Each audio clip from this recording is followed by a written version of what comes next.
Welcome back my dear friends. આજે આપણે discuss કરવાના છે ઓજીનેસિસની પ્રોસેસ. હવે લાસ્ટ જે લેક્ચર છે એની અંદર આપણે સ્પર્મેટોજેનેસિસ એટલે કે શુક્રકોષ જનનની પ્રક્રિયા જોઈ હતી. હવે એને અને અંડકોષ જનનની પ્રક્રિયા છે એ બંનેને કમ્પેર કરીએ તો સમવોટ જોઈએ તો બંને એક સમાન જ છે. પણ જ્યારે આપણે શુક્રકોષ જનનની પ્રક્રિયાની વાત કરીએ છીએ ત્યારે એક જ તબક્કાની અંદર પૂર્ણ થતી હોય એવા પ્રકારની પ્રક્રિયા છે. બરાબર? જ્યારે અંડકોષ જનન જે છે ઘણા બધા વર્ષો સુધી ચાલતી હોય એવા પ્રકારની લાંબી અને જટિલ પ્રોસેસ છે. It is complex process, right? તો એ પ્રોસેસને સમજવા માટે થોડાક ઈઝી સ્ટેપ્સ છે એને આપણે લર્ન કરવા પડે અને યાદ રાખવા માટેની થોડી ટ્રિક્સ જોવી પડે, રાઈટ? તો એના માટે આગળ ડિસ્કશન સ્ટાર્ટ કરીએ. ફર્સ્ટ ઓફ ઓલ જોવાનું છે ઓજીનેસિસ કોને કહેવાય, અંડકોષ જનન કોને કહેવાય. તો કે જનન અધિચ્છદીય કોષમાંથી વિભાજનના અલગ અલગ તબક્કામાંથી પસાર થયા બાદ નિર્માણ પામતો જે કોષ છે એને આપણે અંડકોષ કહીશું અને આખી જે પ્રક્રિયા છે એને અંડકોષ જનન કહીશું. બરાબર? તો અંડકોષ જનનની પ્રક્રિયામાં મુખ્યત્વે આપણે જોઈએ તો જનન અધિચ્છદીય કોષ છે ત્યાંથી આપણે પ્રોસેસ ચાલુ કરવી પડે. બરાબર? પહેલા આપણે પ્રાઇમરી ફોર્મેટ જે છે એને સમજી લઈએ, એના પછી આપણે ડિટેલ ડિસ્કશન જોઈશું. બરાબર? હવે ફર્સ્ટ ઓફ ઓલ જ્યારે આપણે પ્રાઇમરી ફોર્મેટ જોઈએ છે ત્યારે સૌથી પહેલો જે કોષ હોય કયો હોય તો કે જર્મિનલ એપિથેલિયલ સેલ એટલે કે જનન અધિચ્છદીય કોષ.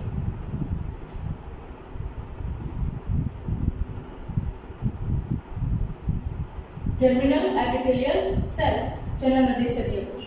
ઓબ્વિયસ છે કે એની પ્લોઇડી જે છે એ કેવી હશે? 2n હશે. નંબર ઓફ ક્રોમોસોમ 46 એટલે કે 23 પેર, 23 જોડી રંગસૂત્રો છે. બરાબર? હવે જ્યારે એની અંદર આગળ પ્રોસેસ થાય છે ત્યારે આપણને ખબર છે કે સૌથી પહેલા જર્મિનલ એપિથેલિયલના કોષો જે છે એ સમવિભાજનની પ્રક્રિયા વડે નિર્માણ પામે છે. બરાબર? તો અહીંયા આગળ આ જનન અધિચ્છદીય કોષ છે એનું પણ સમવિભાજન થશે અને સમવિભાજનના અંતે એ પણ ઘણા બધા કોષો બનાવશે અને એ સમવિભાજનની પ્રક્રિયાના અંતે માઇટોટિક ડિવિઝનના એન્ડમાં જે આપણને સેલ મળે છે એને આપણે કહીશું આદિ અંડકોષ. બરાબર? એને આપણે કહીશું આદિ અંડકોષ, પ્રિમોર્ડિયલ એગ સેલ કહી શકીએ આપણે. બરાબર? અથવા તો ઓસાઇટ. ઓકે, અહીંયા જે પ્રોસેસ થઈ એ કઈ થઈ તો કે સમવિભાજનની થઈ. સમાન રીતે વિભાજન થાય છે એટલે પ્રોસેસને આપણે કહીશું સમવિભાજન. બરાબર? અને અહીંયા આગળ જે કોષો બને છે એને આપણે કહીશું આદિ અંડકોષ, જેની પ્લોઇડી આપણે સમજવી પડે. પ્લોઇડી સમવિભાજન છે એટલી જ રહેશે. 2n number of chromosome, 46 chromosome એટલે કે 46 રંગસૂત્રો. બરાબર? 23 જોડી રંગસૂત્રો હતા એઝ ઇટ ઇઝ એની અંદર આવશે. હવે અહીંયા આગળ હું એક કોષને લઉં છું. બરાબર? આ જે છે એ એક કોષ છે એને એઝ અ રિપ્રેઝેન્ટેટિવ લઉં છું, બાકી બધા કોષો છે એની અંદર સમાન રીતે પ્રક્રિયા થશે. બરાબર? તો અહીંયા એક એઝ અ રિપ્રેઝેન્ટેટિવ હું કોષ લઉં છું અને આ કોષ જે છે એની અંદર હવે પછી અર્ધીકરણની પ્રક્રિયા ચાલુ થઈ ગઈ છે. બરાબર? તો અર્ધીકરણની પ્રક્રિયા ચાલુ થઈ ગઈ હોય તો આવા પ્રકારનો જે કોષ છે એને હું કહીશ આદિ અંડકોષ અથવા તો આદિ પૂર્વ,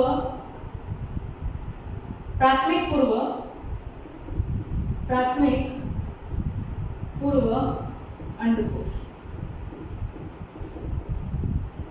બરાબર? એટલે કે પ્રાઇમરી ઓસાઇટ. હવે આની અંદર ખાસ આપણે જોવાનું છે આ પ્રક્રિયા કઈ ચાલુ થઈ તો કે અર્ધીકરણ. અર્ધીકરણ 1, મિયોસિસ 1, પ્રોફેઝ 1 પૂર્વાવસ્થા 1. આ પ્રક્રિયા આપણે જોઈશું. ઓકે, નેક્સ્ટ એના પછી તો કે હવે પછીના જે વિભાજન છે ને અસમ વિભાજન પ્રકારના છે. બરાબર? એટલે કે સમાન રીતે બંને કોષો છે એ વિભાજન પામતા નથી. અહીંયા અર્ધીકરણ તો થાય છે પણ અર્ધીકરણ 1 ના અંતે જે કોષો બને છે એ અર્ધીકરણ 1 ના અંતે બનતા કોષો જે છે એમની અંદર કદમાં વિવિધતા હોય છે. એક કોષ જે છે એ ખૂબ મોટો બને છે અને બીજો કોષ છે એ ખૂબ નાનો બને છે. બરાબર? તો આપણે એ વાત કરીએ અહીંયા આગળ. હવે આ કોષ જે છે એમાં અર્ધીકરણ થાય છે 1 એટલે અહીંયા આગળ બે કોષો બને છે. બરાબર? એક કોષ જે છે એ કદમાં એકદમ નાનો છે અને બીજો કોષ છે એ કદમાં મોટો છે. બરાબર? જ્યાં બીજો કોષ કે જે કદમાં મોટો છે એને આપણે કહીશું દ્વિતીય પૂર્વ અંડકોષ. બરાબર? અને જે કદમાં નાનો છે એને આપણે કહીશું પ્રથમ ધ્રુવકાય, ફર્સ્ટ પોલાર બોડી. ઓકે, પ્લોઇડીને યાદ કરીને અર્ધીકરણની પ્રક્રિયા ચાલુ થાય છે ત્યારે પ્રાથમિક પૂર્વ અંડકોષ પ્રિમોર્ડિયલ ઓસાઇટ છે એની અંદર તમને પ્લોઇડી જોવા મળશે 2n 46 નંબર ઓફ ક્રોમોસોમ. પણ જ્યારે અર્ધીકરણ પ્રથમ પૂર્ણ થાય છે એના અંતે દ્વિતીય પૂર્વ અંડકોષ સેકન્ડરી oocyte બને છે અને ફર્સ્ટ પોલર બોડી એટલે કે પ્રથમ ધ્રુવકાય બને છે. બંનેની પ્લોઇડી જે છે n થઈ જશે. Number of chromosome only 23 not pairs. બરાબર 23 રંગસૂત્રો હશે, 23 જોડી રંગસૂત્રોની હોય, કારણ કે અર્ધીકરણ છે અડધું અડધું બંને કોષની અંદર વિભાજિત થઈ જાય છે. એટલા માટે જ અર્ધીકરણ છે એને આપણે રિડક્શન ડિવિઝન કહીએ છીએ. બરાબર ઓકે. નેક્સ્ટ એના પછી જોઈએ તો આ દ્વિતીય પૂર્વ અંડકોષ જે છે એ અંડપાતની પ્રક્રિયા વડે કઈ પ્રક્રિયા યાદ રાખશો આપણે? ઓવ્યુલેશન પ્રોસેસ, અંડપાતની પ્રક્રિયા. એના વડે એ પુટિકીય કોષો સાથે પુટિકા જે છે ફોલિકલ છે એમાંથી ઓવરી છે એના સરફેસમાંથી બહાર નીકળી જાય છે. બરાબર અને એ દ્વિતીય પૂર્વ અંડકોષ હોય છે.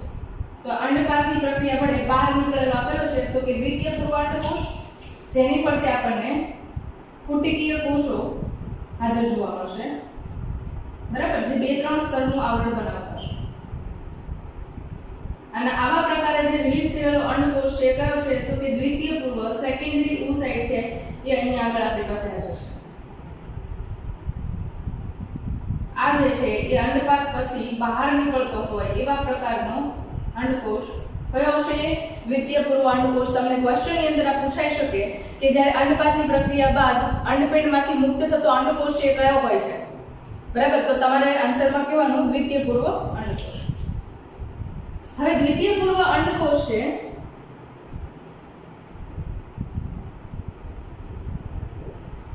એ અર્ધીકરણ 1 ની અવસ્થા પૂર્ણ કરી ચૂક્યું છે અને હવે કયા તબક્કામાં છે તો કે અર્ધીકરણ 2. બરાબર અર્ધીકરણ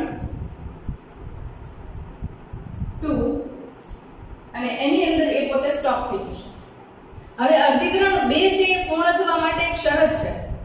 જો અહીંયા આગળ નર અને માદા વચ્ચે સમાગમની પ્રક્રિયા થાય છે, મેલ એન્ડ ફિમેલ છે એમની વચ્ચે ઇન્ટરકોર્સ થાય છે અને નર વડે સિમેન જે છે એને ઇજેક્યુલેટ કરવામાં આવે છે માદાના પ્રજનન માર્ગની અંદર. અને જો શુક્રકોષે બાય ચાન્સ ટ્રાવેલ કરીને અંડવાહિની જે છે એમના તુંબિકા પ્રદેશ એમ્ફિલા વિસ્તાર છે એની સુધી પહોંચી જાય છે તો ત્યાં આગળ રહેલો અંડકોષ છે એની સાથે શુક્રકોષ છે જોઈન્ટ થશે. અને જેવો શુક્રકોષ છે એનો હેડ છે એટલે કે શીર્ષ પ્રદેશ છે એ અંડકોષની અંદર દાખલ થશે એટલે તરત જ અહીંયા આગળ અંડકોષ જે છે એમના વિભાજનની પ્રક્રિયા શરૂ થઈ જશે. એટલે આપણે અહીંયા અર્ધીકરણ 2 જે સ્ટોપ કરીને રાખ્યું હતું એ ક્યારે થશે? જો ફર્ટિલાઇઝેશનની પ્રોસેસ થશે, ફલનની પ્રક્રિયા થશે તો અને તો જ દ્વિતીય અર્ધીકરણ પૂર્ણ થશે. બરાબર તો અહીંયા આગળ દ્વિતીય અર્ધીકરણ છે એ પૂર્ણ થશે એટલે એક આ જે કોષ કેન્દ્ર હતો એમાંથી 2 કોષ કેન્દ્ર બનશે અને સાથે સાથે એક નાનો પાછળની સાઈડ કોષ છે મુક્ત થશે અને આ જે મુક્ત થતો કોષ છે એ છે દ્વિતીય ધ્રુવકાય.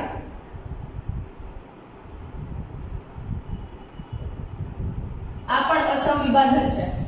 બરાબર સેમ સેલ ડિવાઇડ થઈને બહાર આવતા નથી, બંનેની સાઈઝ છે ડિફરન્ટ છે તો આ પણ કેવું થયું? અસમ વિભાજન થયું. અને આ પ્રોસેસ જે છે એના અંતે આપણે કહી શકીએ કે અંડકોષ છે બહાર આવે છે. રાઈટ આઈ થિંક તમને આટલું ક્લિયર છે. હવે જો ટ્વિસ્ટ ક્યાં છે તો કે જો અહીંયા આગળ ફલનની પ્રક્રિયા નથી થતી તો અંડકોષ જે છે એની અંદર દ્વિતીય અર્ધીકરણ પૂર્ણ થશે નહીં. આ વસ્તુ ખાસ યાદ રાખીશું આપણે. બરાબર જો ફલનની પ્રક્રિયા નહીં થાય તો દ્વિતીય અર્ધીકરણ સેકન્ડ મેયોટિક ડિવિઝન છે કમ્પ્લીટ નહીં થાય. અંડકોષ છે એમને ડિગ્રેડ થઈ જશે આપણી જે ગર્ભાશય હોય ત્યાં આગળ, વોર્મ છે ત્યાં આગળ. અને જો બાય ચાન્સ એવું બને કે યોનિમેટ મારફતે એમને બહાર નીકળે. બરાબર તો આ 2 પોસિબિલિટી છે પણ અર્ધીકરણની પ્રોસેસ તો જ પૂરી થશે જો ફલનની પ્રક્રિયા થશે તો, નહીંતર. બરાબર આ એક ખાસ યાદ રાખીશું. હવે આ તમે જોઈએ નોર્મલ પ્રોસેસ છે જે આમ જુઓ તો શુક્રકોષ જનનની પ્રક્રિયા છે એની જેમ જ છે, સ્પર્મેટોજેનેસિસની પ્રોસેસ છે એની જેવું જ લાગે તમને. પણ હવે અહીંયા જે ટ્વિસ્ટ છે એને આપણે ડિસ્કસ કરીએ. ફર્સ્ટ ઓફ ઓલ અહીંયા આગળ જનન અધિચ્છદીય કોષમાંથી જે અર્ધીકરણ 1 સુધીનો તબક્કો છે ને એ જ્યારે બાળકી છે માતાના ગર્ભાશયની અંદર હોય ત્યારે જ થઈ ગયો. એના પછી જે આ તબક્કો જોવો છો તમે ડિવિઝન થવાનો, બરાબર એ તબક્કો છે યુવા અવસ્થા સુધી એમને સ્ટોપ થઈ જાય છે. અને ત્યારબાદ જ્યારે ઇસ્ટ્રોજન અને પ્રોજેસ્ટેરોનનું અંતઃસ્રાવનું પ્રમાણ ફોલિકલ સ્ટિમ્યુલેટિંગ હોર્મોન અને લ્યુટેનાઇઝિંગ હોર્મોનની અસરના કારણે વધે છે ત્યારબાદ આ બધી પ્રોસેસ એટ પ્યુબર્ટી સ્ટેજ એટલે કે પુખ્તાવસ્થાએ સ્ત્રીની અંદર શરૂ થાય છે. બરાબર એટલે અહીંયા આગળ ફેઝ તમને હાઇલાઇટ કરી રાખી દઉં હું. પ્રથમ તબક્કો છે એની અંદર તો કે અહીંયા આગળ આ જે પ્રોસેસ છે ક્યાં થઈ ગઈ તો કે બાળકી જે છે એ ગર્ભાશયમાં હોય એટલે કે અંગજનનની પ્રક્રિયા થતી હોય, ઓર્ગેનોજેનેસિસની પ્રોસેસ થતી હોય ઇન વર્મ એટલે કે ગર્ભાશયમાં, ત્યારે જ આ પ્રોસેસ પૂરી થઈ જશે. પછી તો કે આ જે સમયગાળો તમે જુઓ છો, બરાબર, આ પ્રક્રિયા ચાલુ થવા માટેનો જે સમયગાળો તમે જુઓ છો, એ સમયગાળો કયો છે? તો કે બાલ્યાવસ્થા એટલે કે બાળકી જે છે એમના જન્મથી લઈને પુખ્તાવસ્થા એટલે કે પ્યુબર્ટી સુધીનો સ્ટેજ છે. ત્યાં સુધી એ પ્રોસેસ છે એમને સ્ટોપ થઈ જશે. એટલે લગભગ તમે ગણો તો 1 થી લઈને 13 કે 15 વર્ષ સુધી આ જે અર્ધીકરણની પ્રક્રિયા છે, અર્ધીકરણ એક પૂર્વાવસ્થા એક છે એમને સ્ટોપ થઈ જશે, જેના કારણે એને મિયોટિક અરેસ્ટ પણ કહેવાય છે. શું કહીએ છીએ એને આપણે? મિયોટિક અરેસ્ટ. કારણ કે એ ફેઝની અંદર સેલ જે છે એ પોતે અરેસ્ટ થઈ જશે, બરાબર. એના પછી આ જે તબક્કો જુઓ છો એ પ્યુબર્ટી પછી આખો તબક્કો છે, એમાં પણ આપણે બે ડિવિઝન કરવા જોઈએ. આ જે છે એ ફલનની પ્રક્રિયા માટે છે, ફર્ટિલાઇઝેશન થાય તો, અને આ જે છે એ શું છે? તો કે નોર્મલી જે મેન્સ્ટ્રુઅલ સાયકલ કહીએ છીએ એટલે કે ઋતુચક્ર, એના માટે તબક્કો છે, બરાબર. તો આ સ્ટેજીસ જે છે એમની અંદર તમને અંડકોષ જનનની પ્રક્રિયા જોવા મળે છે. હવે આ જે કોમ્પ્લેક્સ પ્રોસેસીસ છે ને એને આપણે પુટિકાની સાથે સ્ટડી કરવાની બાકી છે, બરાબર. આપણે આ ખાલી વિકાસની પ્રક્રિયા કોની જોઈ? તો કે અંડકોષના વિકાસની પ્રક્રિયા જોઈ, પણ એની સાથે જે અંડપિંડની અંદર પુટિકાઓ આવેલી છે એમનો પણ વિકાસ થાય છે, અને પુટિકાના વિકાસની સાથે અંડકોષ છે એમનો વિકાસ થાય છે. એકલા અંડકોષ છે ઉસાઇટ છે ડેવલપ થતા નથી, એની સાથે ફોલિકલ છે એનો પણ ડેવલપમેન્ટ થવું જોઈએ, બરાબર. અને એ સ્ટડી કરવું હોય તો આપણે અંડપિંડનો આડછેદ જોવો પડે, એમાં આવેલી પુટિકા છે એમને લગ કરવી પડે, રાઈટ. તો સ્ટાર્ટ કરીએ, રાઈટ. ઓકે, તમને લોકોને લાસ્ટ લેક્ચર છે કદાચ યાદ હશે, અને કદાચ તમારે જોવાના બાકી હોય તો તમે ચેનલ પર ઓલરેડી અવેલેબલ છે. અંડપિંડ છે એનો આડછેદ છે એને સ્ટડી કરવાનો છે, એટલે કે માદા પ્રજનન અંગો જે છે એમના માટેનો ઓલરેડી વિડિયો અવેલેબલ છે, તમે જોઈ શકો છો, બરાબર. એની અંદર અંડપિંડ છે એનો આડછેદ છે એ અવેલેબલ છે. ઓકે, નેક્સ્ટ વાત કરીએ. હવે જ્યારે અંડપિંડ છે એનો આપણે આડછેદ લઈએ, બરાબર. તો કે આવા પ્રકારનું સ્ટ્રક્ચર જે છે એ તમને એની અંદર પ્રેઝન્ટ જોવા મળશે. અંડપિંડ છે એ પણ એક ઓર્ગન છે, અંગ છે, એટલે એમની અંદર રુધિરવાહિનીઓ તરીકે શિરા કે જે અશુદ્ધ પ્રકારનું રુધિર છે એને કલેક્ટ કરીને બહાર લઈ જશે. સાથે સાથે એમની અંદર રુધિરવાહિની તરીકે ધમની એટલે કે આર્ટરી છે એ પણ પ્રેઝન્ટ હશે, જે શુદ્ધ પ્રકારનું રુધિર, ઓક્સિજન યુક્ત રુધિર અને પોષક દ્રવ્યો યુક્ત રુધિર સતત અંડપિંડને આપશે, બરાબર. આના ઉપરાંત એક અંગ છે એટલે ત્યાં આગળ ચેતાઓ પણ હાજર હોવી જોઈએ, જેના કારણે કોઈ પણ પ્રકારનો મેસેજ જે છે એ અંડપિંડના કોષોમાં અથવા તો અંડપિંડ છે એમના દ્વારા મગજ સુધી, ચેતાતંત્ર સુધી પહોંચશે. એટલે ત્યાં આગળ તમને ચેતાઓ પણ હાજર જોવા મળશે, બરાબર.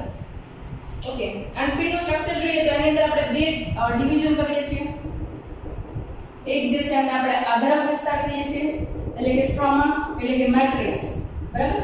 આ જે છે એ આધારક વિસ્તાર છે, સ્ટ્રોમા.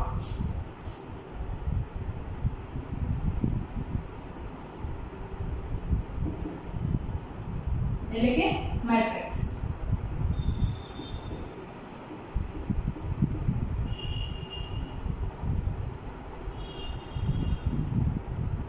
ઓકે, અને આ જે આઉટર રિજન તમને દેખાય છે એને આપણે શું કહીએ છીએ? તો કે એને આપણે કહીએ છીએ કોર્ટેક્સ એટલે કે બાહ્યક પ્રદેશ, બરાબર. એમને શું કહીશું આપણે?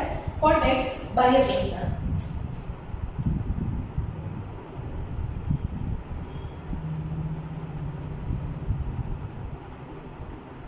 બાહ્યક વિસ્તાર જે છે એમની અંદર ખાસ આપણે સ્ટ્રક્ચરમાં જોઈએ તો તમને પુટિકાઓ જોવા મળશે. હવે ફર્સ્ટ ઓફ ઓલ પુટિકા જે છે એમનું નિર્માણ અને જનનતંત્રીય કોષ જે છે એમનું ઓરિજિન છે એ અંડપિંડ નથી, એટલે કે ઉત્પત્તિ સ્થાન છે એ અંડપિંડ નથી. આ ઓલરેડી તમને ઇન્ટ્રોડક્શન આપેલું છે, અમે ગેમેટોજેનેસિસની પ્રોસેસ માટે એની અંદર ડિસ્કસ કરેલું છે. તમે એ પણ વિડિયો છે લર્ન કરી શકો, અવેલેબલ છે, બરાબર. તો અહીંયા આગળ તમને એ આઈડિયા હોવો જોઈએ કે અહીંયા જે જનનતંત્રીય કોષની વાત કરીએ છીએ આ, બરાબર, એ જનનતંત્રીય કોષ છે એના માટેનું આખું લેયર હોય છે. જે પહેલું સ્તર જે છે એ તમે અંડપિંડની સંરચના જુઓ ત્યારે એની અંદર આ તમને જે આવરણ આપેલું છે એ આવરણ જે છે એ જનનતંત્રીય કોષોનું આવરણ છે, બરાબર. પણ અહીંયા આગળ એક ક્લેરિફિકેશનની જરૂર છે. જનનતંત્રીય કોષોનું આવરણ જે છે એ અહીંયા આગળ ઓલરેડી પહેલેથી અવેલેબલ છે, ના, એ ક્યાંથી આવે છે? તો કે જ્યારે બાળક છે એ ગર્ભાશયની અંદર વિકાસ પામતું હોય ત્યારે એમની અંદર એક્સ્ટ્રા એમ્બ્રિયોનિક લેયર એટલે કે બાહ્ય ગર્ભીય કલાઓ છે એમનું નિર્માણ થાય છે. બાહ્ય ગર્ભીય કલાઓ તરીકે તમને એલેન્ટોઇસ, એમ્નિયોન્સ, બરાબર, પછી યોક સેક અને પ્લેસેન્ટા આખું આ ડેવલપ થયેલું જોવા મળે. તો એની અંદર જે યોક સેક તમે જુઓ છો, જર્દી કોથળી જુઓ છો, એ જર્દી કોથળીની અંદરથી અમુક પ્રકારના સ્ટેમ સેલ્સ ઓલરેડી આઈડિયા છે આપણને. સ્ટેમ સેલ્સ એટલે એવા પ્રકારના કોષો કે જે આગળ ઉપર વિભેદિત થાય છે નિશ્ચિત કાર્ય કરવા માટે અને ચોક્કસ કાર્ય છે એને પરિપૂર્ણ કરે છે. બરાબર? તો આવા પ્રકારના સ્ટેમ સેલ્સ છે એ જર્દી કોથળીમાંથી રુધિર પરિવહન તંત્ર મારફતે અંડપિંડ જનનની પ્રક્રિયા થતી હોય ત્યારે અંડપિંડ છે એની અંદર ટ્રાવેલ કરીને આવે છે અને પછી ત્યાં આગળ જનન અધિચ્છદીય કોષો છે એ સ્થિત થતા હોય છે. બરાબર?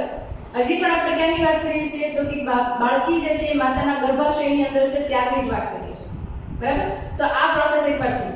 હવે જનન અધિચ્છદીય કોષ જે છે એ અહીંયા આગળ સ્થિત થઈ ગયા છે. હવે એ જનન અધિચ્છદીય કોષની અંદર સમવિભાજનની પ્રક્રિયા થશે. બરાબર? એટલે સમવિભાજનની પ્રક્રિયા થઈ એટલે અહીંયા આગળ ઘણા બધા આદિ પૂર્વ અંડકોષ અથવા તો આદિ અંડકોષ છે હાજર હશે. પણ અહીંયા આગળ અંડકોષ છે એકલા હાજર નહીં. બરાબર? અંડકોષ છે એ એકલા હાજર નહીં હોય, એની સાથે એમની પુટિકાઓ પણ હાજર હશે. અને અહીંયા આગળ તમે જુઓ તો અંડકોષ છે એમની ફરતે તમને પુટિકાઓ હાજર જોવા મળે છે. આ પુટિકા જે છે એક પ્રકારના ગ્રેન્યુલોઝા સેલ એટલે કે ગ્રંથીય કોષો છે એમના વડે બનેલી છે. અને આ જે માતાના ગર્ભાશયમાં રહેલી બાળકી છે એમનું જે અંડપિંડ છે એમની અંદર તમને આ જે સંરચના જોવા મળે છે એમના કહેવાય છે પ્રીમોર્ડિયલ ફોલિકલ્સ એટલે કે આદિ પુટિકાઓ. શું કહીશું આને આપણે? તો કે પ્રીમોર્ડિયલ ફોલિકલ્સ. પહેલા સેલ્સ નું નામ લખી લઈએ અને આપણે શું કહીશું? ગ્રંથીય કોષો એટલે કે ગ્રેન્યુલોઝા સેલ્સ.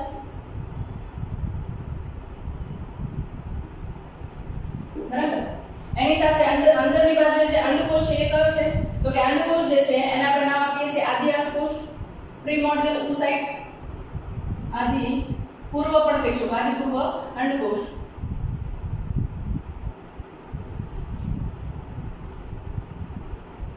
આદિપૂર્વ અંડકોષ, રાઈટ? પ્રીમોર્ડિયલ ઓસાઇટ. હવે એક્ઝેક્ટલી તમે સમજો તો બર્થ પહેલાની આ પ્રોસેસ છે એટલે કે બાળકીનો જન્મ નથી થયો એ પહેલાની પ્રોસેસ છે. તો એક્ઝેક્ટલી તમે આંકડો જુઓ ને ગ્રેન્યુલોઝા સેલ સાથે આ આદિપૂર્વ અંડકોષ છે એ કેટલા હોય છે?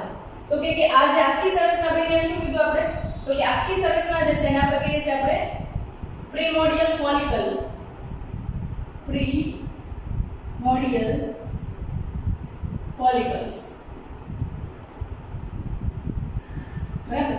પ્રીમોર્ડિયલ ફોલિકલ્સ છે એટલે કે આદિ પુટિકાઓ. આ આદિ પુટિકા છે એમની સંખ્યા જ્યારે બાળકી માતાના ગર્ભાશયમાં હોય ત્યારે બાળકીના અંડપિંડમાં એની જે ઓવરી છે એની અંદર તમે જુઓ તો 2 મિલિયન જેટલી આ આદિ પુટિકાઓ છે એક્ઝેક્ટ પ્રેઝન્ટ હોય છે. કેટલી હોય? 2 મિલિયન જેટલી. અને આખી આ પ્રોસેસ ક્યાં થઈ ગઈ? તો કે આખી આ પ્રોસેસ છે જ્યારે બાળકી છે ગર્ભાશયમાં હતી ત્યારે. હવે એક સ્ટેપ બાકી રહે છે. બરાબર? અને એક સ્ટેપ કયું છે? તો કે આ સમવિભાજનની પ્રક્રિયા તો ચાલુ થઈ ગઈ પણ એના પછી અહીંયા આગળ તમે જુઓ તો બીજું સ્ટેપ શું છે? તો કે અર્ધીકરણની પ્રક્રિયા છે એ જોવાનું છે. બરાબર? તો જ્યારે બાળકી ગર્ભાશયમાં છે ત્યારે જ ત્યાં આગળ અર્ધીકરણની પ્રક્રિયા ચાલુ થઈ જાય છે અને અર્ધીકરણની અંદર મિયોટિક ડિવિઝન ફર્સ્ટ એટલે કે અર્ધીકરણ 1 અને એની પૂર્વ અવસ્થા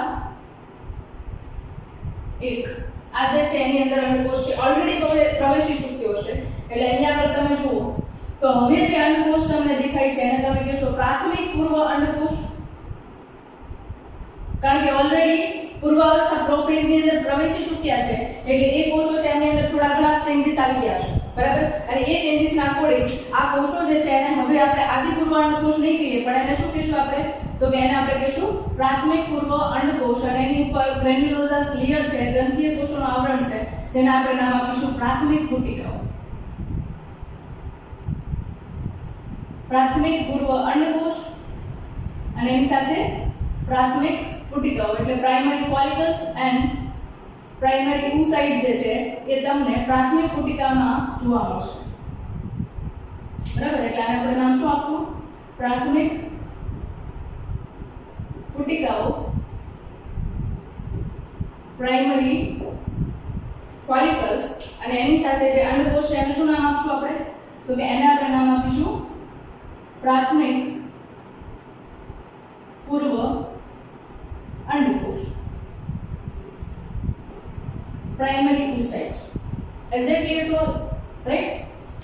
હવે આ જે સ્ટ્રક્ચર છે એ કેટલા વર્ષ સુધી એમને રહેશે? જો હવે આ વસ્તુ એક યાદ રાખજો કે આ પ્રોસેસ હતી ક્યાં સુધીની હતી? તો કે બાળકીનો જન્મ થાય છે ત્યાં સુધી અંડપિંડની અંદર તમને આ પ્રોસેસ થઈ રહી જોવા મળશે. અને એની અંદર કેટલી ફોલિકલ્સ હશે? તો કે 2 મિલિયન જેટલી આ પ્રિમોર્ડિયલ ફોલિકલ્સ છે પ્રેઝન્ટ હશે. હવે શું થાય છે? તો કે હવેની પ્રોસેસ તમે જુઓ તો એ લગભગ ખૂબ મોટો સમયગાળો છે જેની અંદર સમયગાળો પસાર થાય છે. કેટલા વર્ષનો? તો કે 1 વર્ષથી લઈને 13 કે 15 વર્ષ, 13 to 15 યર્સ સુધીનો ટાઈમ છે એ એમને પાસ આઉટ થશે. હવે એક્ઝેક્ટલી જ્યારે એ પુખ્તતાએ પહોંચે છે, પ્યુબર્ટી સ્ટેજ પર પહોંચે છે, પુખ્તતા અવસ્થાએ પહોંચે છે ત્યારે એની અંદર ચેન્જીસ છે એ ચાલુ થાય છે. એ ચેન્જીસ કોના કારણે થાય છે? તો એને આપણે સમજી લઈએ. કારણ કે આખી આ જે પ્રોસેસ તમે જુઓ છો ને અંતઃસ્રાવને આધીન છે, એમને પ્રોસેસ થતી નથી, બરાબર. તો સૌથી પહેલા આપણે યાદ કરીએ અંતઃસ્રાવી તંત્ર. આપણે ચેપ્ટર નંબર 22 સ્ટડી કરી ગયેલા છે ઓલરેડી. એનો વિડિયો YouTube ચેનલ પર અવેલેબલ છે, તમારે જોવું હોય તો એને રિવાઇઝ કરી શકો છો, બરાબર. તો અહીંયા આગળ તમે જુઓ તો સૌથી પહેલા હાઇપોથેલેમસ છે. હાઇપોથેલેમસ માટે આપણે H લખીએ. હાઇપોથેલેમસ છે એની અંદરથી એક અંતઃસ્રાવ આવે છે જેને આપણે કહીએ છીએ રિલીઝિંગ હોર્મોન. ખાસ કરીને એ ગોનાડ્સના અંતઃસ્રાવ. ગોનાડ્સ એટલે જનનપિંડ, જનનપિંડ એટલે અંડપિંડ અને શુક્રપિંડ, એમના અંતઃસ્રાવોને છે સક્રિય કરે છે એવા પ્રકારનો રિલીઝિંગ હોર્મોન છે. એટલા માટે એને કહીએ છીએ ગોનેડોટ્રોપિન રિલીઝિંગ હોર્મોન, GnRH, બરાબર. ગોનેડોટ્રોપિન રિલીઝિંગ હોર્મોન એટલે કે GnRH. હવે જેવો આ GnRH છે એ સ્ત્રાવ પામશે એટલે તરત જ એની અસર હેઠળ હાઇપોફિશિયલ પોર્ટલ સિસ્ટમ છે, એની અંદર હાઇપોફિશિયલ પોર્ટલ સિસ્ટમ છે એ તમે ઓલરેડી લર્ન કરી ગયા છો, જેની અંદર રુધિર છે એમના મારફતે હાઇપોથેલેમસમાં રહેલા અંતઃસ્રાવો છે એ અગ્ર પિટ્યુટરી છે, એન્ટેરિયર પિટ્યુટરી ગ્લેન્ડ છે એની સુધી પહોંચે છે. તો એન્ટેરિયર પિટ્યુટરી AP, એન્ટેરિયર પિટ્યુટરી સુધી જ્યારે GnRH છે એ સ્ત્રાવ પામીને પહોંચે છે ત્યારે એની અસર હેઠળ એન્ટેરિયર પિટ્યુટરી છે એની અંદરથી 2 અંતઃસ્રાવ આવશે. એકને કહીશું આપણે FSH અને બીજો જે છે એમને આપણે કહીશું LH, લ્યુટિનાઇઝિંગ હોર્મોન. FSH નું નામ છે ફોલિકલ સ્ટિમ્યુલેટિંગ હોર્મોન અને LH નું નામ છે લ્યુટિનાઇઝિંગ હોર્મોન. આ બંને અંતઃસ્રાવો છે ભેગા મળીને પ્રોસેસ જે છે અહીંયા આગળ સ્ટોપ થઈ ગયેલી હતી અંડપિંડની અંદર, એ પ્યુબર્ટી સ્ટેજમાં એ સ્ટાર્ટ કરાવશે, બરાબર. હવે નામ છે એ સમજીએ, ફોલિકલ સ્ટિમ્યુલેટિંગ હોર્મોન. ફોલિકલ એટલે પુટિકા, સ્ટિમ્યુલેટ કરવું એટલે ઉત્તેજિત કરવું, અને હોર્મોન એટલે અંતઃસ્રાવ, એટલે કે પુટિકાના વિકાસને ઉત્તેજિત કરતો હોય એવા પ્રકારનો અંતઃસ્રાવ. અને લ્યુટિનાઇઝિંગ હોર્મોન જે છે એ લ્યુટિયલ ફેઝ માટેનો છે, જે આગળ ઉપર આપણે જ્યારે ઋતુચક્ર છે એને સમજીએ ત્યારે તમને ઓલરેડી આઈડિયા આવશે, બરાબર. તો ફોલિકલ સ્ટિમ્યુલેટિંગ હોર્મોન છે એની અસર હેઠળ અહીંયા આગળ જે આ પુટિકાઓ હતી એમના વિકાસની પ્રક્રિયા ચાલુ થાય છે. શું થશે? તો કે પુટિકા છે એમના વિકાસની પ્રક્રિયાઓ છે એ ચાલુ થશે. અને જ્યારે પુટિકાના વિકાસની પ્રક્રિયા ચાલુ થાય છે ત્યારે એક ગ્રેન્યુલોઝા કોષોનું આવરણ હતું, ગ્રંથીય કોષોનું આવરણ હતું, એના બદલે એ હવે 2 કે 3 સ્તરીય આવરણ ધરાવે છે ગ્રેન્યુલોઝા સ્તર માટે. અને ધીરે ધીરે કરતા એમની અંદર જે અંડપિંડ જે છે, અંડકોષ જે છે એની અંદર પણ ઘણા બધા ચેન્જીસ આવતા તમને જોવા મળે છે.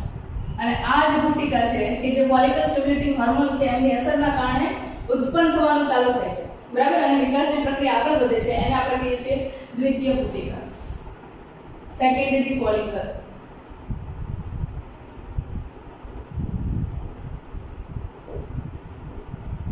હા, સેકન્ડરી ફોલિકલ. પણ અહીંયા આગળ અંડકોષ જે છે એ જ છે પ્રાથમિક પૂર્વ અંડકોષ, બરાબર. એ કયો રહેશે? એનો આ પ્રાથમિક પૂર્વ અંડકોષ. આવી રીતે તમે જુઓ તો અહીંયા આગળ લગભગ 3 થી 4 પુટિકા છે એમના વિકાસની પ્રક્રિયા ચાલુ થાય છે, બરાબર. પછી ધીરે ધીરે કરતા તમને ખબર હોય, આઈડિયા હોય તો અહીંયા આગળ મેન્સ્ટ્રુઅલ સાયકલ એટલે કે ઋતુચક્ર જે છે એ પણ આની સાથે સંકળાયેલું છે. પુટિકાના વિકાસ, પુટિકાના કોષો દ્વારા સ્ત્રાવ પામતા અંતઃસ્રાવો સાથે જ સંકળાયેલું છે. તો એ વસ્તુ જે છે એને પણ આપણે યાદ કરવી પડે. તો તમે ઋતુચક્રનો સમયગાળો જુઓ તો એ ઋતુચક્રનો સમયગાળો છે એ 1 થી 28 દિવસનો છે. બરાબર? કેટલા દિવસનો છે? 1 થી 28 દિવસ, 1 to 28 ડેઝ નો એક ટાઈમ છે.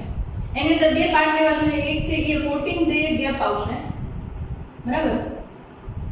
એટલે બે ફેઝ ની અંદર આપણે મેન્સ્ટ્રુઅલ સાયકલ છે આને ડિવાઈડ કરીશું.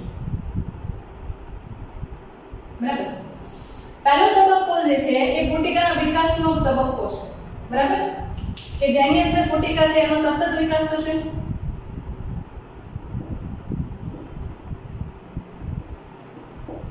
બરાબર? બીજો જે તબક્કો છે એ કયો છે? તો કે એ ખાસ કરીને પ્રોજેસ્ટેરોન અંતઃસ્રાવ માટેનો તબક્કો છે અને એની અંદર તમે જુઓ તો ગર્ભસ્થાપન માટેની તૈયારી થતી હોય. ગર્ભસ્થાપન એટલે કે એમ્બ્રિયો ઇમ્પ્લાન્ટેશનની પ્રોસેસ છે એના ઉપર ફોકસ થતું હોય. હવે એ પ્રોસેસની અંદર તમે જુઓ તો પુટિકાના વિકાસ દરમિયાન સતત પુટિકીય કોષો છે. તમે જે આ ગ્રેન્યુલોઝા કોષો જુઓ છો એ ઇસ્ટ્રોજન અંતઃસ્રાવ છે એનો સ્રાવ કરશે, E4 ઇસ્ટ્રોજન. બરાબર? એની સાથે ગર્ભસ્થાપનની તૈયારી થાય છે એટલે અહીંયા આગળ 14મા દિવસે અંડપાતની પ્રક્રિયા થઈ છે. અંડપાત એટલે અહીંયા આગળ દ્વિતીય પૂર્વ અંડકોષના મુક્ત થવાની પ્રક્રિયા. બરાબર? જે લ્યુટેનાઇઝિંગ હોર્મોન છે એનું પ્રમાણ એકદમ હાઈ થઈ જાય એના કારણે અંડપાતની પ્રક્રિયા થતી હોય છે. હવે એની સાથે સાથે જુઓ તો અંડપાત થઈ જાય એના પછી જે પુટિકા બાકી રહી જાય છે અહીંયા આગળ એને આપણે કહીએ છીએ કોર્પસ લ્યુટિયમ. Corpus luteum. બરાબર? એ કોર્પસ લ્યુટિયમ જે છે એ હવે પછી સતત પ્રોજેસ્ટેરોન અંતઃસ્રાવ છે એનો સ્રાવ કરે છે અને P4 પ્રોજેસ્ટેરોન. પણ એને હું તમને યાદ રાખવા માટે લિંક કરી દઉં. P4 pregnancy. બરાબર? પ્રોજેસ્ટેરોન જે છે એ પ્રેગ્નન્સી માટે રિસ્પોન્સિબલ છે. એટલે કે ગર્ભ છે એમને ગર્ભાશયની દિવાલની અંદર સ્થાપિત કરીને રાખવું હોય તો એ જે છે એ પ્રોજેસ્ટેરોનનું વર્ક છે. બરાબર? તો અહીંયા આગળ આવી રીતે તબક્કાની અંદર પ્રક્રિયા થાય છે. હવે અહીંયા આગળ તમે 14 દિવસનો સમયગાળો ગણો. બરાબર? એટલે લગભગ 2 વીક જેવો સમયગાળો થયો, 2 અઠવાડિયા જેવો સમયગાળો થયો. તો 2 અઠવાડિયા સુધીમાં અહીંયા દ્વિતીય પુટિકાઓ ઘણી બધી હતી. પણ એમાંથી ખાલી એક જ પુટિકા છે ધીરે ધીરે કરતા વિકાસના તબક્કામાંથી પસાર થાય છે અને પોતે ગ્રાફિયન પુટિકા, જેને પુખ્ત પુટિકા કહેવાય છે, એની અંદર રૂપાંતરિત થાય છે. ગ્રાફિયન ફોલિકલની અંદર કન્વર્ટ થાય છે. તો ખાસ એના પર ફોકસ કરીએ. હવે આપણે એક જ એઝ અ રિપ્રેઝેન્ટેટિવ પુટિકા છે એને ધ્યાનમાં લઈએ. એમ પણ જ્યારે 2 વીક જેવો સમયગાળો થઈ ગયો હશે ત્યારે ઘણી બધી પુટિકામાંની માત્ર એક જ પુટિકા છે એ વિકાસ પામશે, વધારે નહીં વિકાસ પામે. બરાબર? કારણ કે દર વખતે 14મા દિવસે એક જ અંડકોષ એમનું અંડપાત થશે, વધારે નહીં થાય. બરાબર? તો અહીંયા આગળ હવે તમે જુઓ તો અંડકોષ જે છે ઓસાઇટ જે છે એ કયો હતો? તો કે પ્રાથમિક પૂર્વ અંડકોષ એનો એક છે. એના ઉપરાંત અહીંયા આગળ તમને સ્તર છે એ વધારે પ્રમાણમાં વિસ્તૃત થતું જોવા મળે છે, જેના કારણે તમને વચ્ચેની બાજુએ અવકાશ જોવા મળે છે. અંડકોષની ફરતે એક આવરણ જોવા મળે છે અને પુટિકા જે છે એ લગભગ 2 થી 3 સ્તરીય આવરણની અંદર રૂપાંતરિત થઈ ચૂકી હોય. બરાબર? એટલે વચ્ચે તમને જે અવકાશ જોવા મળે છે, બરાબર, એને તમે કહેશો એન્ટ્રમ. પુટિકીય અવકાશ, એન્ટ્રમ. અને અહીંયા આગળ પાછા તમને કોષોનું સ્તર જોવા મળશે.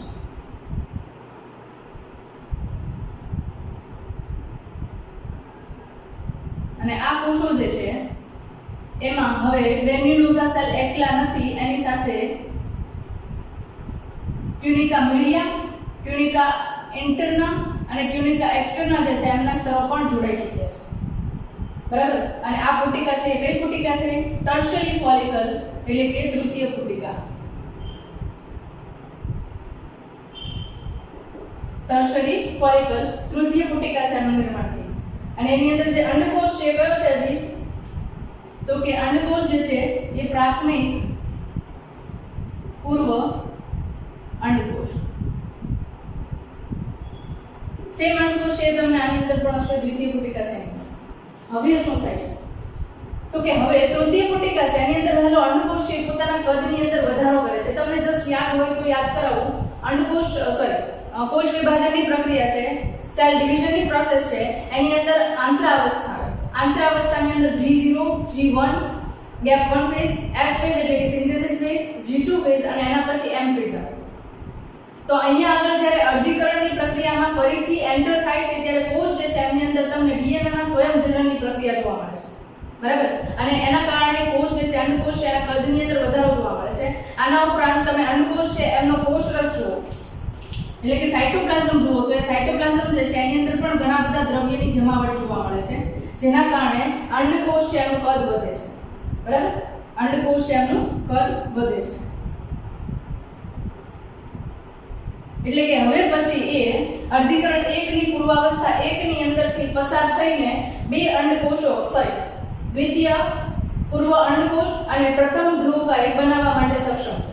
બરાબર, અને આ તબક્કે જુઓ તો એ કદની અંદર વધારો કરીને પોતાના કોષ વિભાજનની પ્રક્રિયા પૂર્ણ કરે છે, જેના કારણે તમને એના બંધારણની અંદર એક પ્રથમ ધ્રુવકાય અને બીજું દ્વિતીય પૂર્વ અંડકોષ છે એનું નિર્માણ થઈ ગયેલું જોવા મળે છે.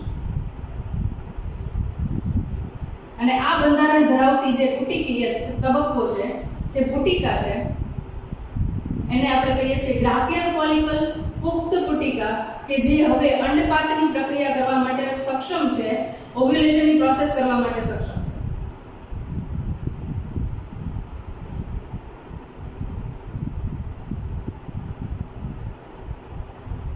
આ જે છે એ ડેવલપ થઈ ગઈ કઈ છે તો કે એ જે છે એ ગ્રાફિયન ફોલિકલ છે, પુખ્ત પુટિકા, ગ્રાફિયન પુટિકા. બરાબર, અને હવે પછી એ અંડપાતની પ્રક્રિયા માટે સક્ષમ છે.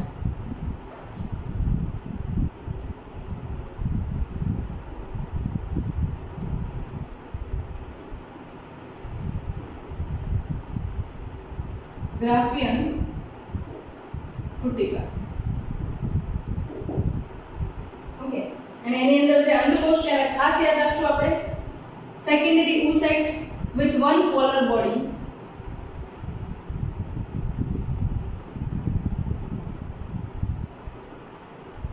એટલે કે દ્વિતીય પૂર્વ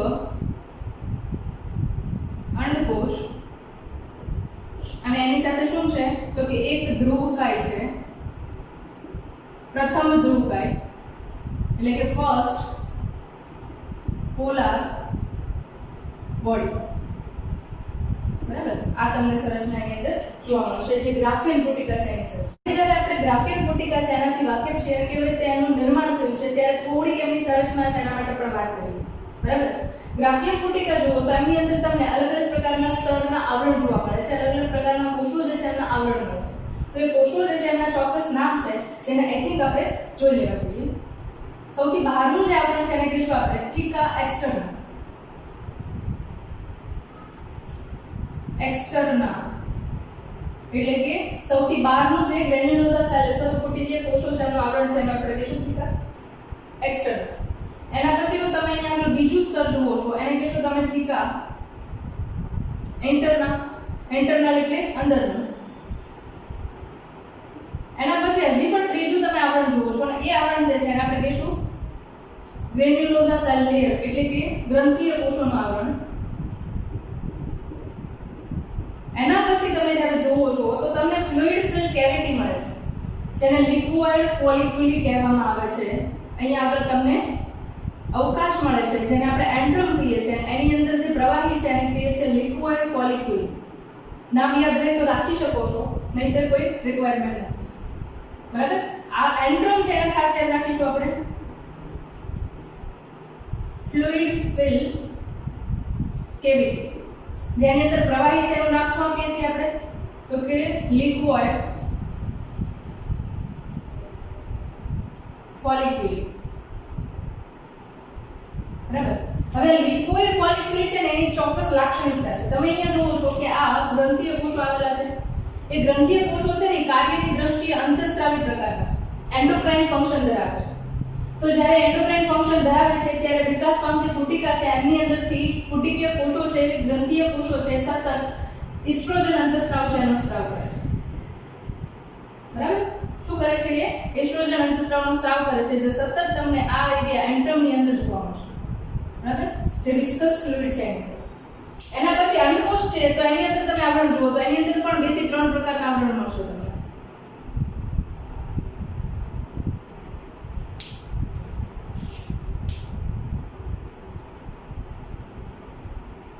ઓકે, એમાં જે સૌથી બહારનું જે ગ્રંથીય કોષોનું આવરણ જોવા મળે છે એને આપણે કહીશું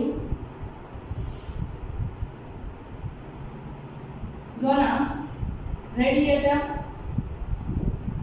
બરાબર. એના પછીનું જે આવરણ છે એને આપણે નામ આપશું ઝોના પેલ્યુસિડા.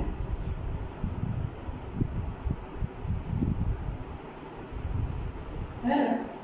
એના પછી જે અંદર આવરણ જોવા મળે છે એને કહેવાય છે વાઇટલ એન્ડ મેમ્બ્રેન. જે પાછું આપણે અંડકોષ છે એનું બંધારણ જોશું ત્યારે પાછું હું તમને એ કરાવીશ. અને એના પછી તમે અંદરની તરફ જુઓ તો અંડકોષ છે અને એની સાથે એક પોલાર બોડી છે અને અંડકોષની અંદર તમને એકકીય કોષ કેન્દ્ર જોવા મળે છે. ઓસાઇટનું કોષ કેન્દ્ર જેની પ્લોઇડી કેવી હોય છે n number of chromosome 23, right. તો આવા પ્રકારે તમને આખી જે ગ્રાફિયલ ફોલિકલ છે એ જોવા મળે છે. ઓકે, અહીંયા આપણે એક સ્ટ્રક્ચર છે મિસિંગ છે જે મારે તમને કહી દેવું જોઈએ. જે અહીંયા આગળ તમે આ પુટિકીય કોષો જુઓ છો ને એ દંડ જેવી સંરચના બનાવે છે જેના કારણે અંડકોષ છે એ એન્ટ્રોનનું પ્રવાહી છે એની અંદર ફિક્સ થઈ છે. બરાબર. અને આ ગ્રંથીય કોષો જે છે એમનું જ એક પ્રકારનું રૂપાંતરણ છે જે તમને અહીંયા આગળ જોવા મળે છે. બરાબર. તો આવા પ્રકારની તમને ગ્રાફિયલ પુટિકા છે એમની સંરચના જોવા મળે છે. ખાસ યાદ રાખવું કે ગ્રંથીય કોષો છે અંતઃસ્રાવી કોષો તરીકે કાર્ય કરે છે અને ઇસ્ટ્રોજન અંતઃસ્રાવ ક્ષણનો સ્ત્રાવ કરે છે. નેક્સ્ટ એના પછી વાત કરીએ તો જ્યારે 14th ડેના લ્યુટેનાઇઝિંગ હોર્મોન છે એનું પ્રમાણ એકદમ હાઈ થઈ જશે, વધી જશે. બરાબર. અને એને વધારવા માટે રિસ્પોન્સિબલ કોણ છે તો કે આગળના ટાઈમની અંદર જુઓ ને તો લગભગ 14મા દિવસ પહેલા 13મા અને 12મા દિવસના દરમિયાન તમને ફોલિકલ સ્ટિમ્યુલેટિંગ હોર્મોન છે એનું પ્રમાણ હાઈ જોવા મળે. ફોલિકલ સ્ટિમ્યુલેટિંગ હોર્મોન છે એનું પ્રમાણ હાઈ જોવા મળે એટલે આ તૃતીય પુટિકા છે એ પોતે વિકાસ પામીને ગ્રાફિયલ પુટિકામાં રૂપાંતરિત થાય અને ગ્રાફિયલ પુટિકા છે એમની અંદર ઇસ્ટ્રોજન છે એ ખૂબ વધારે પ્રમાણમાં સ્ત્રાવ પામે. ઇસ્ટ્રોજન અને ફોલિકલ સ્ટિમ્યુલેટિંગ હોર્મોન છે એનું પ્રમાણ હાઈ થવાના કારણે હાઇપોથેલેમસ છે એની અંદરથી વધારે પ્રમાણની અંદર GnRH રિલીઝ થશે જે અંતે એન્ટેરિયર પિટ્યુટરી છે એમાંથી LH છે એને મુક્ત કરાવશે. એટલે LH નું જેવું વધારે પ્રમાણમાં સ્ત્રાવ થશે એટલે ઓલરેડી મેં તમને આ ટોપિક ડિસ્કસ કરેલો છે છતાં પણ કરી દઉં. હવે જો આ પુટિકા છે એ અંડપિંડની અંદર વિકાસ પામશે. અંડપિંડ છે એ પેશીયુક્ત સંરચના છે. હવે પુટિકા છે એકદમ નાની હોય ત્યારે અંડપિંડ છે એ ફ્લેટ હશે પણ જ્યારે એની અંદર વિકાસના અલગ અલગ તબક્કા આવે છે જ્યારે ગ્રાફિયલ પુટિકા હોય છે ત્યારે અંડપિંડની અંદર આવું ફ્લેટ સ્ટ્રક્ચરના બદલે શું થાય છે તો કે થોડું ઓપ્સી આવે છે. અને આપણને યાદ હશે કે અંડવાહિની જે છે એના બંધારણની અંદર તમે ઇન્ફન્ટિબ્યુલમ એટલે કે અંડવાહિની નિવાપનો ભાગ જોયો કે જ્યાં આગળ આંગળી જેવા પ્રવર્ધો આવેલા હતા અને એ આંગળી જેવા પ્રવર્ધો છે એ લ્યુટેનાઇઝિંગ હોર્મોન જે છે એમનાથી સૌથી વધારે સંવેદનશીલ છે. એટલે જેવો લ્યુટેનાઇઝિંગ હોર્મોન છે એ રિલીઝ થશે અને એ બ્લડ દ્વારા અંડવાહિની નિવાપ સુધી પહોંચે તો ત્યાં રહેલી ફિમરી છે એની ફટાફટ મૂવમેન્ટ કરાવશે અને ફિમરીની મૂવમેન્ટના કારણે જે અંડપિંડ છે એનું લેયર છે કે જે આગળ ગ્રાફિયલ પુટિકા છે લેયર છે એ બ્રેક થઈ જાય છે, તૂટી જાય છે. જેવું એ લેયર બ્રેક થાય એટલે ત્યાંથી આ જે ગ્રાફિયલ પુટિકાની અંદર રહેલો દ્વિતીય પૂર્વ અંડકોષ હતો એ બહારની બાજુએ રિલીઝ થાય છે. એ પ્રક્રિયા જે છે એને આપણે કહીએ છીએ અંડપાકની પ્રક્રિયા, ઓવ્યુલેશન પ્રોસેસ. બરાબર. પણ એક વસ્તુ ખાસ યાદ રાખવી કે લ્યુટેનાઇઝિંગ હોર્મોન છે એની ઇફેક્ટ શું છે તો કે એનો મોડ ઓફ એક્શન છે આપણો જે અંડવાહિની નિવાપ ઇન્ફન્ટિબ્યુલમ છે એના ઉપર વર્ક કરે અને જ્યારે ઇન્ફન્ટિબ્યુલમ છે એના ઉપર વર્ક કરે છે ત્યારે ફિમરી જે છે એમની કન્ટિન્યુઅસ મૂવમેન્ટ થાય છે અને એ કન્ટિન્યુઅસ મૂવમેન્ટથી અંડપિંડ જે છે એમનું લેયર છે એ બ્રેક થાય છે. એ લેયર જ્યારે બ્રેક થાય છે ત્યારે તમને ત્યાં આગળ અંડપાટ ઓવ્યુલેશનની પ્રોસેસ જોવા મળે છે જે પોતે દ્વિતીય પૂર્વ અંડકોષ એટલે કે સેકન્ડરી oocyte છે એની અંદર પ્રેઝન્ટ છે. આ રીતે તમને અંડપાતની પ્રક્રિયા થતી જોવા મળે છે. નેક્સ્ટ એના પછી આગળ વાત કરીએ. હવે અહીંયા આગળ શું થયું તો કે આ સ્ટ્રક્ચર જે છે એ થોડું થોડું બ્રેક થઈ ગયું અને એના કારણે અહીંયાથી શું થાય છે તો કે દ્વિતીય પૂર્વ જે અંડકોષ હતો એ બહાર નીકળી ગયો છે. બરાબર. જે ઓલરેડી સ્ટ્રક્ચર છે એ મેં તમને અહીંયા બતાવ્યું છે. બરાબર. એટલે વધારે ટાઈમ મને નહીં લઈએ. અંડકોષ છે બહાર નીકળી ગયો છે, દ્વિતીય પૂર્વ અંડકોષ. એના પછી આ જે પુટિકીય કોષો છે એમને અહીંયા આગળ અવેલેબલ છે. કારણ કે પુટિકા જે છે એ બહારની બાજુએ સ્ત્રાવ પામતી નથી. આ વસ્તુ યાદ રાખવી જરૂરી છે. ઓકે. હવે અહીંયાથી અંડકોષ છે મુક્ત થાય છે પણ સાથે સાથે અહીંયા તમે જુઓ ને તો આ પુટિકા જે છે એમના થીકા એક્સટર્નલ થીકા ઇન્ટરના એના સ્તર જે છે એ આધારકની અંદર એકદમ આમ ફિક્સ થઈ જાય જેના કારણે ત્યાં આગળ રુધિર વાહિનીઓ છે એ પણ પ્રવેશી ચૂકી હોય અને એ રુધિર વાહિનીઓ છે એ અંડકોષ છે ત્યાં સુધી પ્રસરેલી હોય. તો અહીંયાથી અંડકોષ છે નીકળે એટલે રુધિર વાહિનીઓ છે બ્રેક થશે અને એના કારણે તમને વચ્ચેની સાઈડમાં આવું તમે ઘણી બધી બુક્સની અંદર જોતા હશો કે વચ્ચેની સાઈડમાં ડ્રોઈંગ હોય જે બ્લેકિશ કલર દેખાય એ બ્લડ ક્લોટ છે. કારણ કે ક્યાંય પણ રુધિર વાહિની તૂટે એટલે ત્યાં આગળ જે બ્લડ છે એનો ક્લોટ થઈ જાય, રાઈટ. તો એ બ્લડ ક્લોટ તમને અહીંયા આગળ ઇન્ડિકેટ કરે છે. હવે શું થાય છે તો કે 14 ડેના અંડકોષ છે દ્વિતીય પૂર્વ અંડકોષ છે મુક્ત થઈ ગયું.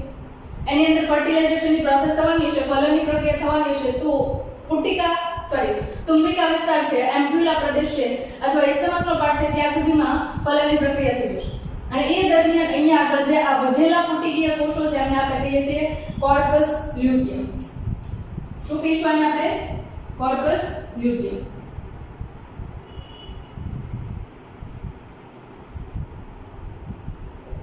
કોર્પસ લ્યુટિયમ જે છે એના કોષો છે એ પણ કાર્યની અંદર અંતઃસ્રાવી છે. અને એ અંતઃસ્રાવી કાર્ય તરીકે શું કરે છે? તો કે એ કોષો છે સતત ઇસ્ટ્રોજન અંતઃસ્રાવ છે એમનો સ્રાવ કરે છે. સોરી, પ્રોજેસ્ટેરોન અંતઃસ્રાવ છે એમનો સ્રાવ કરે છે. અને આ પ્રોજેસ્ટેરોન અંતઃસ્રાવ છે એનું કાર્ય શું છે? તો કે હવે પછી જો ફલનની પ્રક્રિયા થાય અને ફલિતાંડનું નિર્માણ થાય તો એ પછી અંડવાહિની છે એની અંદરથી વહન પામીને ક્યાં આવશે? ગર્ભાશયની અંદર. તો ગર્ભાશયની અંદર જે એન્ડોમેટ્રિયમની દિવાલ છે એટલે ગર્ભાશયનું સૌથી નજીકનું આવરણ જે અંદરની બાજુએ પોલાણ છે એનું સૌથી પહેલું આવરણ એટલે કે આવરણ, બરાબર. અને એન્ડોમેટ્રિયમની જે દિવાલ છે એ દિવાલ છે સતત પ્રોજેસ્ટેરોન અંતઃસ્રાવ છે એના કારણે વિકાસ પામવાનું ચાલુ કરે છે. એનો મેઇન એમ શું છે? તો કે ફલનની પ્રક્રિયા થાય ને આવીને ગર્ભ છે એનું સ્થાપન થાય, ફલિતાંડ છે ત્યાં આગળ સ્થાપિત થાય, એ એનો મુખ્ય હેતુ છે. હવે જો પ્રક્રિયાની અંદર અહીંયા ફલનની પ્રક્રિયા નથી થતી તો દ્વિતીય પૂર્વ અંડકોષ છે એમના બહાર નીકળી જશે. એની અંદર દ્વિતીય અર્ધીકરણની પ્રક્રિયા છે પૂર્ણ નથી, બરાબર, જે ઓલરેડી મેં તમને સ્ટાર્ટિંગની અંદર એક્સપ્લેન કરેલું છે. તો એને લઈને અહીંયા આગળ પુટિકામાં શું ફેરફાર થાય? તો કે જો અહીંયા આગળ ફલનની પ્રક્રિયા નથી થતી તો આ યેલોઇશ તમને જે કોર્પસ લ્યુટિયમ દેખાય છે જે પ્રોજેસ્ટેરોનનો સ્ત્રાવ કરતું હતું ધીરે ધીરે કરતા એ વિઘટિત થવા માંડે છે અને સફેદ વ્હાઇટ સ્ટ્રક્ચરની અંદર કન્વર્ટ થાય છે જેને આપણે કહીએ છીએ કોર્પસ આલ્બિકન્સ, બરાબર. અને ધીરે ધીરે કરતા એ શું થશે? તો કે વિઘટિત થતું જશે. આ જે બંધારણ છે એને કહીએ છીએ આપણે કોર્પસ આલ્બિકન્સ.